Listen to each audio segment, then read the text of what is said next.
தாக்கல் செய்யப்பட்ட இந்து சமய அறநிலையத்துறையினுடைய மானிய கோரிக்கையில்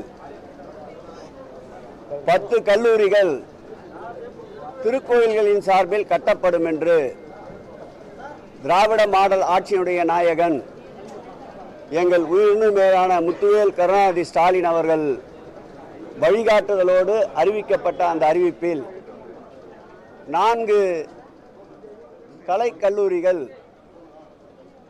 அந்த ஆண்டு டிசம்பர் மாதமே துவக்கப்பட்டது. அந்த அரசாணையை எதிர்த்து அன்றைய தினம் உயர்நீதிமன்றத்தில் தலைமை நீதிபதி அவர்களிடம் இந்த அரசாணைக்கு தடை கேட்டு உயர்நீதிமன்றம் சென்ற நிலையில் அவர்கள் தடை ஆணைக்கு முன்பாகவே சென்னை கொளத்தூரிலேயும் திருச்செந்தூர் திருக்கோயில் சார்பிலேயும் அர்த்தநாரீஸ்வரர் திருக்கோயில் சார்பிலேயும் பழனி தண்டாயுதபாணி திருக்கோயில் சார்பிலேயும் 4 கல்லூரிகளும் வாடகை கட்டிடத்தில் துவங்கப்பட்டது. நீதிமன்றத்தில் முறையாக அன்றைய தினம் அரசினுடைய தலைமை வழக்கறிஞர் சண்முக சுந்தரம் அவர்கள் வாதத்தை அடுத்து 4 கல்லூரிகளுக்கும் தடை இல்லை, இனி மேற்கொண்டு கல்லூரிகள் கட்டப்படுமானால் அறிவித்த அறிவிப்பிலே இருக்கின்ற 6 கல்லூரிகள் கட்டுவதற்கு நீதிமன்றத்தை உத்தரவை பெற்று கட்ட வேண்டும் என்று நீதிமன்றம் தீர்ப்பளித்தது. அந்த தீர்ப்பின் அடிப்படையில் மேல்முறையீடு மனுவாக உச்ச நீதிமன்றத்திற்கு சென்றார்கள். உச்ச நீதிமன்றத்திலேயும் கல்லூரிகள் கட்டப்படுவது அறநிலையத்துறை கொடைகளின் சட்டத்தின்படி ஏற்புடையதென்று அங்கேயும் மனு தள்ளுபடி செய்யப்பட்டது. ஏற்கனவே உயர்நீதிமன்றத்தில் தள்ளுபடி செய்யப்பட்ட மனுவின் அடிப்படையில் அவர்கள் மீண்டும் இந்த கல்லூரிகள் கட்டுவதற்குண்டான வழிகாட்டு நெறிமுறைகள் பின்பற்றப்படவில்லை என்று ஒரு வழக்கை பதிவு செய்திருந்தார்கள்.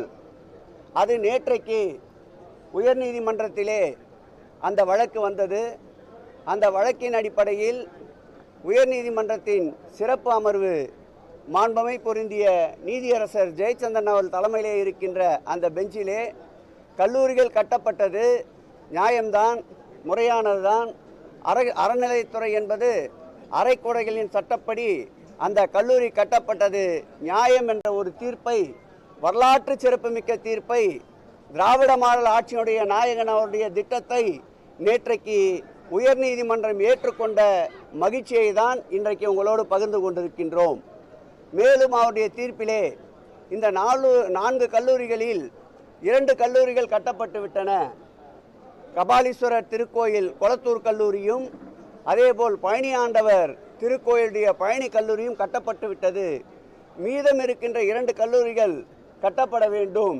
அது திருக்கோயிலிலே நிதி இருந்தால் திருக்கோயில் நிதியிலிருந்து கட்டலாம், அப்படி இல்லை என்றால் அரசு அதற்கு உதவி செய்ய வேண்டும் என்று தீர்ப்பளித்திருக்கின்றார்கள்.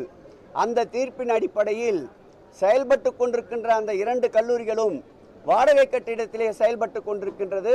அதற்கு சொந்த கட்டிடத்தை கட்ட இந்த அரசு நீதிமன்ற தீர்ப்பின்படி முன்வர வேண்டும்.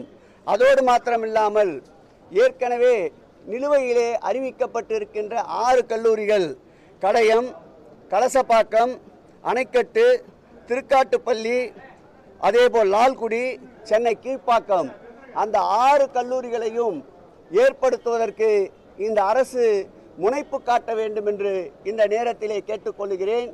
இந்து சமய அறநிலையத்துறையை பொறுத்தளவில் 5 ஆண்டுகளில் செய்ய வேண்டிய பணிகளை 5 ஆண்டுகளில் செய்திருக்கின்ற பணிகள் 50 ஆண்டு காலத்தில் செய்ய வேண்டிய பணிகளை நிறைவேற்றிய அரசு திராவிட மாடல் அரசு.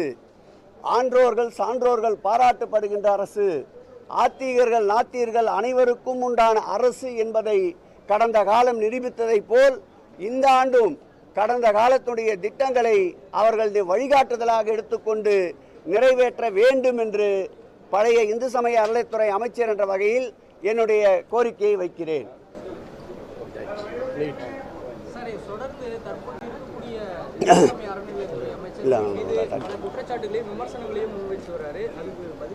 நான் ஏற்கனவே சொன்னது போல் சட்டியிலே இருந்தால்தான் அகப்பையிலே வரும். இல்லாததை பொல்லாததை வாய்க்கு வந்தபடி பேசுவது நாகரிகம் அல்ல. தக்க சான்றோடு அவர் எடுத்து கூறினால் பதில் சொல்ல தயாராக இருக்கின்றோம்.